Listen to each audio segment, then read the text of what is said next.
काय करावं मग? आई पुढल्या महिन्यात माझा वाढदिवस येतोय. मित्रमैत्रिणींना पार्टीसाठी बोलवायला किती मजा येईल. अरे उद्या संध्याकाळी माझी बर्थडे पार्टी घरीच आहे गच्चीवर. तू जरा लवकर येशील ना? गुड.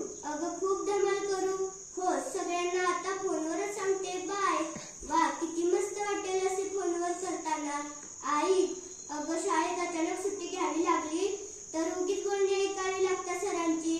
त्यापेक्षा पप्पा कसे घरातून ऑफिसला फोन करतात तसं सरांना शाळेत फोन करायला हॅलो गुड मॉर्निंग सर, मला आजची सुट्टी मिळेल का? जरा महत्वाचं काम आहे घरी. हो सर, उद्या नक्की येणार शाळेत. थँक्यू सर, खूप कामं करता येतात अशी. तू सांग ना बाबांना. ताईच्या वेळी नाही का तूच सांगितलंस बाबांना.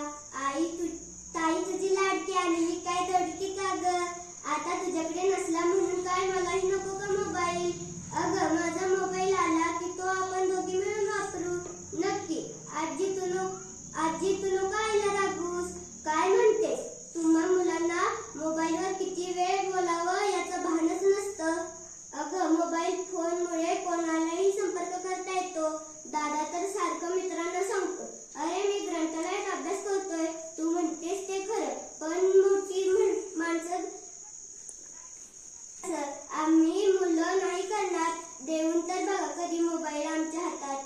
पप्पांना तर सांग बघू काय होतंय ते.